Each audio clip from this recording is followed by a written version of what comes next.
Welcome to the Kill Count, where we tally up the victims in all our favorite horror movies and show you how they were made. I'm James A. Janice, and today we're looking at Smile, released in 2022. Smile follows Dr. Rose Cotter, a psychiatrist who's stalked by a demonic entity after witnessing the death of a patient. When Smile first came out, a lot of people compared it to Truth or Dare thanks to its use of demonic curses and toothy grins. That's a superficial comparison though. Smile's much more serious in tone, landing closer to prestige horror than popcorn flick. It has an almost Ari Aster weight to it, with heavy themes of death, trauma, and mental illness. Some horror movies, most even, are more fun than they are scary. Smile is not one of those movies. It is an unrelenting experience with little levity that writer-director Parker Finn wanted to feel like a constantly escalating nightmare. I think he succeeded. That's not to say it's an unenjoyable watch though. Far from it. I love the way it looks and feels, with long unbroken camera shots and a tense abrasive score from composer Cristobal de Vere, who would go on to do the fucking awesome opening theme for White Lotus. Looks like he used some unorthodox instruments to capture suspenseful sounds.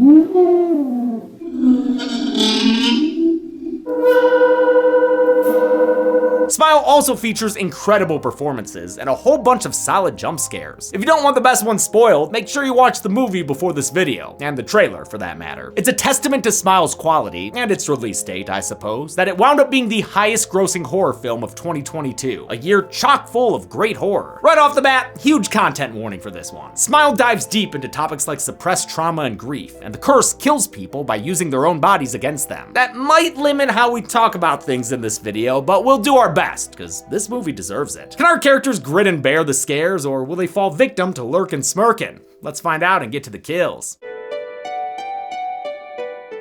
The movie begins with a bedside death stare. We'll get more context later, but an excellent rotating continuous camera shot shows us that, my God, this woman had a family. One of them, a young daughter named Rose, is standing in the doorway staring at the body of her trauma mama. Rose Cotter grows up to become a therapist in an emergency psych ward. She treats patients like Carl, who sounds like he's outlining a kill count script. He's gonna die, she's gonna die, he's gonna die, I'm gonna die, everyone dies. Carl. You gotta add behind the scenes info these days. She tries to calm him down by saying his fears are all in his head. I know that what you're experiencing feels real, but it can't hurt you. That advice is gonna suck real bad when it's reflected back onto her later. Rose is a workaholic and is running herself ragged, so she's sent home by her boss, Dr. Morgan Desai. He's played by Cal Penn, one half of Harold and Kumar and one-time co-star of Chelsea's. Right after Rose leaves her office, her phone rings, and she just can't help coming back to take the call. It'll end up being the worst decision of her life. The call leads her to treating Laura Weaver, a grad student who claims she's being stalked by something only she can see. It looks like people.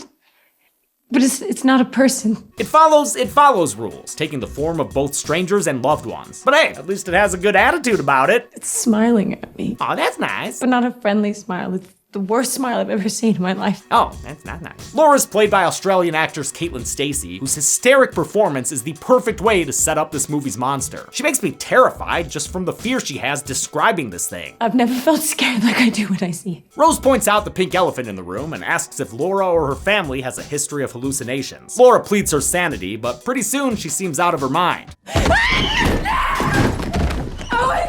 Rose runs to the phone for help, but come on, Rose, don't stop looking at her. Turn around. There you go. Oh, maybe that was a bad idea. Rose finds Laura with her frown flipped upside down. While there is CG in this movie, none was used for the titular expression. Director Parker Finn believed keeping them practical would add to their uncanniness and keep them from looking too goofy, unlike some movies. Laura goes from creepy to cryptly when she uses a flower vase shard to savagely slit her own throat. It's slow and brutal, painfully drawn out, and rivals the one from the Nightmare remake. Actress Caitlin Stacey tried to play Laura like a desperate animal. She's basically just become an instinct rather than a person. She's actually reprising her role from Laura Hasn't Slept, the short film that Smile was inspired by. Writer-director Parker Finn was excited to expand the short into his first feature, and he knew immediately that he wanted to work with Stacey again. There was nobody else in my mind that could have played that role. I wrote it specifically for Caitlin. The opening kill gives Rose more trauma, and us a title. Car.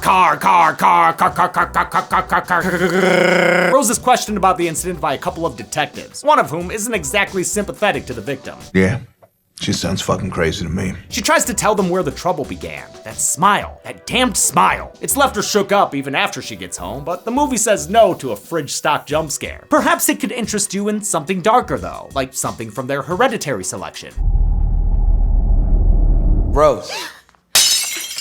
Rose gets dinner with her older sister Holly and her brother-in-law, frickin' Greg. They question why she bothers with this job. Why become a doctor if you can't get disgustingly rich? Friggin' tech vest Greg. He's a rare spot of humor in this movie thanks to actor Nick Arapaglo, who previously played a cop in Freaky. Rose tries to find comfort in her the boy's friend Trevor, who's a nice guy. Goes well with their nice house, a nice kitty who greets Rose at the front door. But things aren't nice for Rose, who keeps seeing smiling ghosts and smiling patients. Wait, you saw that, right, Rose? Yeah, you can't miss Smiling Carl there. His usual predictions of death all of a sudden become more pointedly personal. You're going to die! You're going to die! Rose freaks out and calls a code red, but it should have been a code bed. Carl was just taking a little nappy bye. Doesn't stop the hospital Gestapo from going all in on him, though. The mix-up earns her a checkup with Morgan, who isn't like the malicious malpractitioners of Countdown and Happy Death Day. He's a genuinely good boss who cares about his staff and patients. He's just bogged down by higher-ups and shitty insurance situations. The board is down my throat about paying out of pocket for another bed in the residency program. Well, maybe you should have helped Obama craft a better bill, Cal. Concerned about Rose's mental health, Morgan tells her to take a week off so she can get her shit right side up again. Before she leaves, one of the detectives from earlier drops by to check on her. Joel is an ex-boyfriend though, so Rose rejects his help despite how charming he is. All that charm comes courtesy of Kyle Gallner, a 3-time kill count vet and certified modern-day Scream King. He's nominated for a prime rib at our upcoming Dead Meat Horror Awards for his role in The Passenger, which we also interviewed him about. Check out that movie and those videos. Rose tries to calm down with a bottle of wine at home in the dark.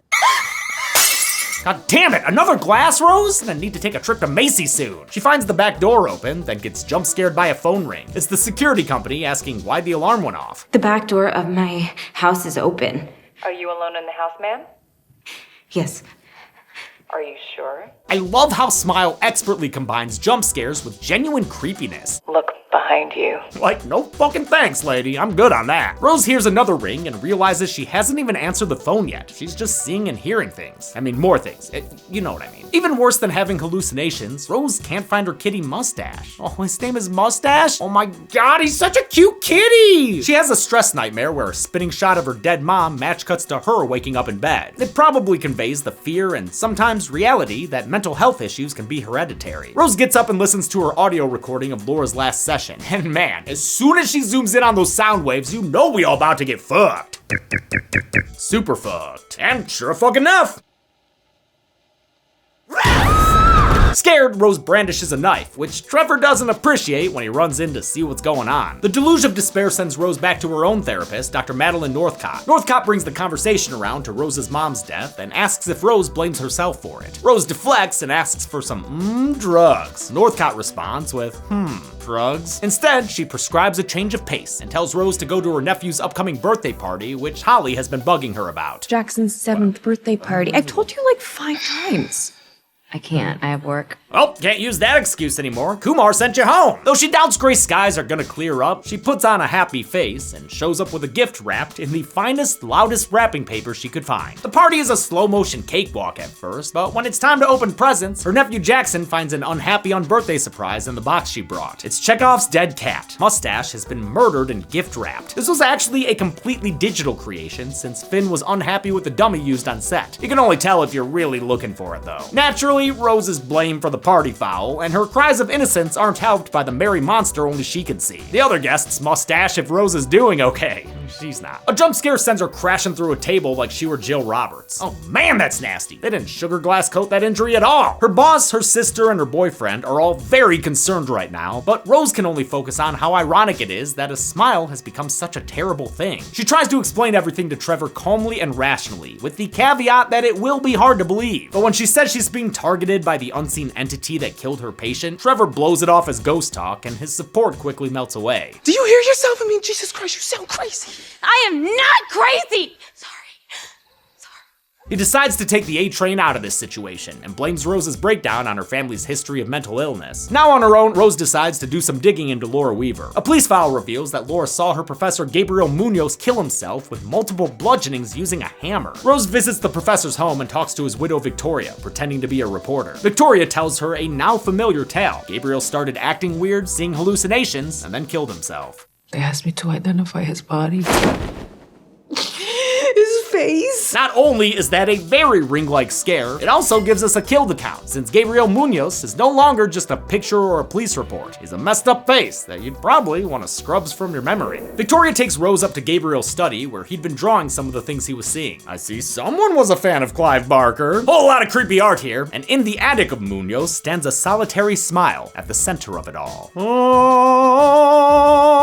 One of the cheery chumps in Gabriel's artwork is his brother, who died in an accident 20 years ago. It's another part of the curse that matches Laura's experience of seeing a loved one die. Sometimes it looks like my grandfather who died in front of me when I was 7. This curse affects people who have experienced extreme trauma, much like mental illness itself. Also, like mental illness, the curse can affect anyone, regardless of how nice their life is or how educated they are. I'm a PhD candidate, I'm not some lunatic. Like many horror movies, Smile has a metaphorical layer, but what makes it work so well is how much it's steeped in clinical understanding. So many of the characters clearly don't understand how to talk about mental health. She was a head case, yeah? Charlie's a whole box of Fruit Loops. Meanwhile, Rose, a trained psychiatrist, bristles at this language. She knows how to phrase things properly, like she does after Victoria reveals that her husband first started acting weird after he saw someone kill themselves. He watched someone die by suicide? Rose pushes for a name, but accidentally slips that she's not a reporter, causing the widow Munoz to pull a Tara Carpenter. Get the fuck out of my house! Victoria is played by Judy Reyes, best known as Carla from Scrubs. She followed up Smile with an excellent leading role in another horror film, Birth Rebirth. Out of options, Rose does what many people do in a crisis. She hits up her ex. I need a favor. I need you to not ask any questions about it.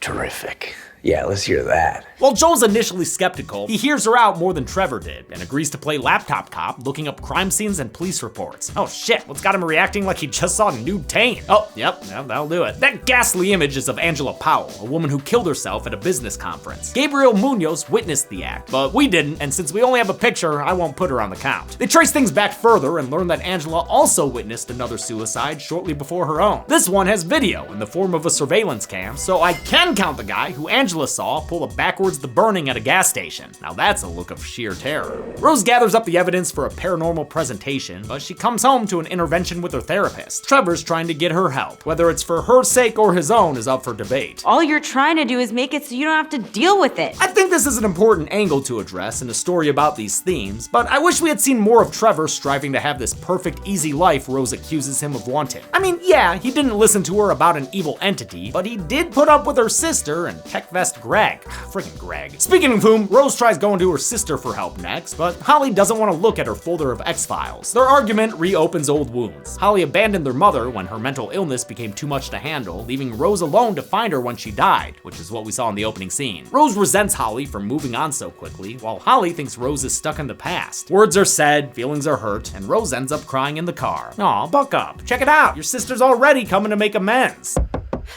Holly.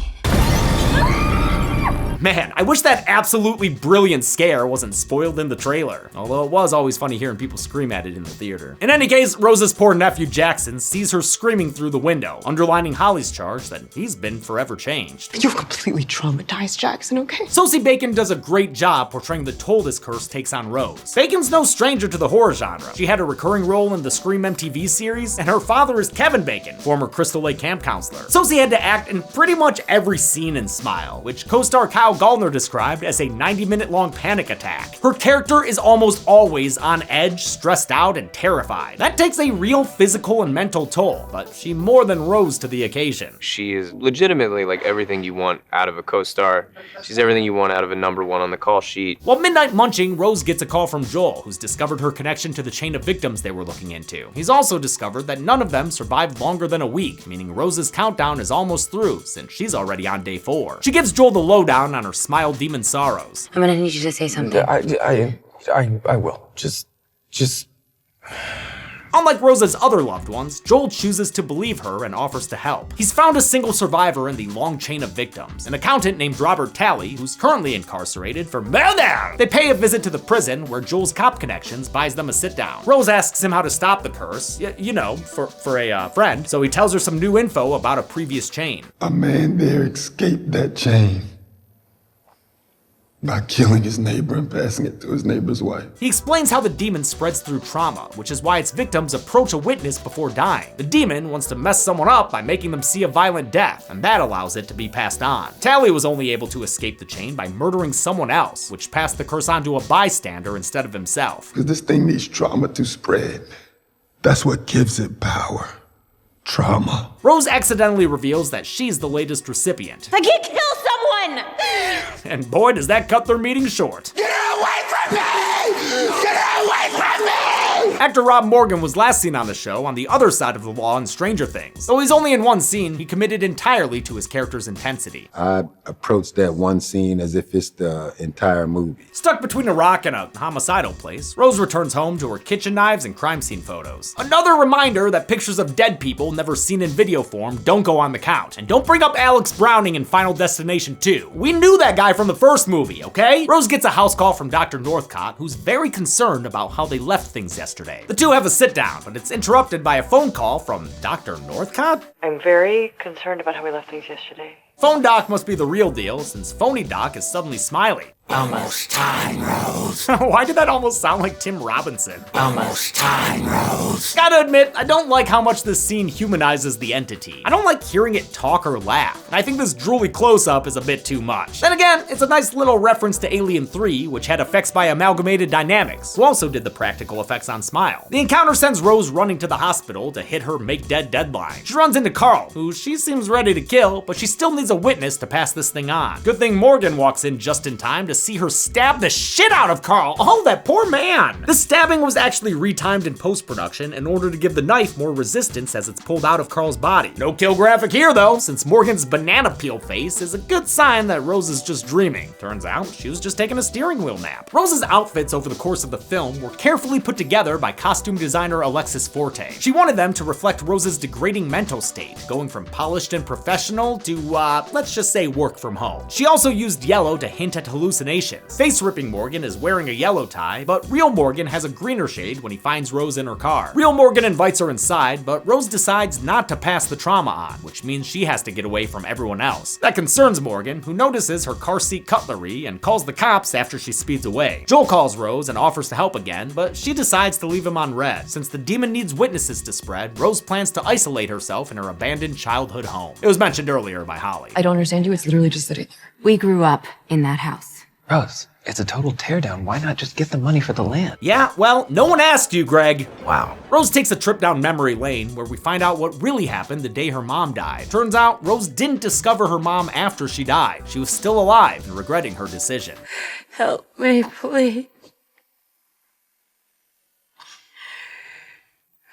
Mommy made a mistake. Confused and scared, young Rose ran away rather than call for help, a fearful reaction that led to her mom's death and has haunted her ever since. The house's flashlights are past their expiration date, meaning Rose is stuck with a Bray Wyatt lantern. She's awoken later by the sound of weeping in the bedroom and finds her mother, who yells at Rose for not calling for help. I was 10 years old! Doing all that she could. It wasn't easy for her to be a scared little girl without good motherhood. The reunion goes rancid as Mama Bear grows to barbarian sizes and comes through the doorframe like that guy in It Follows. Finn wanted this form to represent how a 10-year-old Rose would have seen her abusive parent. While Rose's mother is played by Hungarian actress Dora Kiss, this aptly named Nightmare Mom is played by Kevin Kepi, a creature actor who recently appeared in Cabinet of Curiosities. He also played Kevin the Crypto Alien in a promo directed by our friend Kira Gardner. Nightmare Mom gets up close and personal, looking all sorts of Marilyn Manson, which is when Rose gives her a fiery facial. The move is surprisingly effective, resulting in an extended burn that melts this mama like a candlestick. While this flaming finale was done using CG, the filmmakers did actually send a stuntman on fire as a visual reference. I think the initial fire burn looks a little too digital, but when the Nightmare Mom is all melty and crawling towards Rose, I love it. It looks fucking dope. Due to the fire stunt, production had to build Rose's childhood home as a set for greater control. The connected interiors were all built on a stage, while the exterior of the house was just a facade surrounded by blue screens for digital extensions. Production also had to build their own hospital sets, since the movie shot during COVID when real hospitals weren't exactly available for filming. Rose locks up behind her and lets the house get warm and toasty. She takes the scenic route back to the city where she deposits herself on Joel's doorstep. In a vulnerable scene, Rose apologizes for how things ended between them. I put walls up and I kept people at a distance. I met you and I could feel those walls coming down. and it scared the shit out of me. She asks him to stay with her for the night, something Joel is more than happy to do. A little more than happy to do, actually. I'll stay with you forever. Son of a bitch. Jolly Joel chases her back outside her house because turns out that was all just another hallucination. God damn it! The real Joel has managed to track her down though, and Rose runs back into the house in an attempt to keep him away. Inside, Slender Slipknot makes her return and frickin' splits her face open to reveal the demon's extra toothy grin. Holy shit! This is literally the stuff of nightmares, and the disturbing imagery continues as the smile demon stretches Rose's mouth open and climbs inside. What? This sequence was a batshit blend of digital effects by the Artery and practical effects by the legendary Amalgamated Dynamics, whose early work was referenced in that drooling scene. Mixing mediums was the approach to a lot of the film's effects, like Laura's death, which had digital enhancements but still used a practical prosthetic and half a gallon of blood. It all looks so damn good. It's one of the best combinations of special and visual effects I've seen recently. This final form of the demon, known as the Monstrosity Mom, was performed by Marty Matulis, who's played creatures in American Horror Story, Sleepy Hollow, and Studio 666. He wore a full bodysuit with puppeteers to help control the demon's extra long limbs, as he reached out and stuffed his head inside a practical Rose dummy. Wow, this fucking rules. Joel manages to break through the door, but by the looks of the gasoline and that ghastly grin on her face, it's clear that Rose isn't the one driving anymore. The movie ends as she lights up, searing herself into Joel's mind and passing along the curse in the process. God, what a fucking bummer, man! How many people flashed pearly whites on their way to the pearly gates? Let's find out and get to the numbers.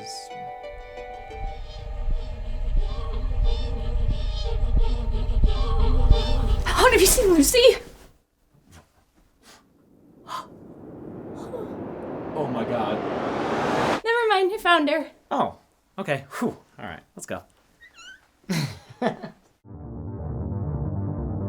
I counted 5 kills in Smile since I didn't count all those crime scene corpses. The victims consisted of 2 men and 3 women, giving us this lopsided smile of a pie chart. We've seen this count and breakdown in 5 previous films on the kill count, and with a runtime of 115 minutes, Smile gave us a kill on average every 23 minutes. I'll give the golden chainsaw for coolest kill to Laura Weaver. It's an uncomfortably well done throat slit, and really sets the tone for what's to come. Dull Machete for lamest kill will go to, no one, since it feels vaguely disrespectful in this context. And that's it. Smile came out in 2022 and has a sequel slated for release in October of this year. I'll probably cover that when it comes out, but until then, I'm James A. Janice. This has been the Kill Count. Thanks a lot for watching this Kill Count for Smile. As I'm filming this, I'm hoping that this episode is able to be released without incident. YouTube has gotten so strict about depictions and even mentions of self-harm in the past, just year, really. We're doing our best to make the videos not restricted, but they'll still have the warning. You can't avoid having the warning, even if you just mention that a character off screen killed themselves. I get why they want to be careful about that stuff. Obviously, it's a serious issue, and I don't want to make light of it or anything. But at the same time, I feel like maybe having that warning in front of videos and having to click that you approve is sometimes worse than just referencing it offhand in a video. None of that applies to Smile, of course, where the demon makes it look like the characters are killing themselves. But still, it's just very frustrating trying to edit around a topic and event that happens in so many horror movies. I don't know, man, just trying to navigate. Thanks, everyone. Be good people.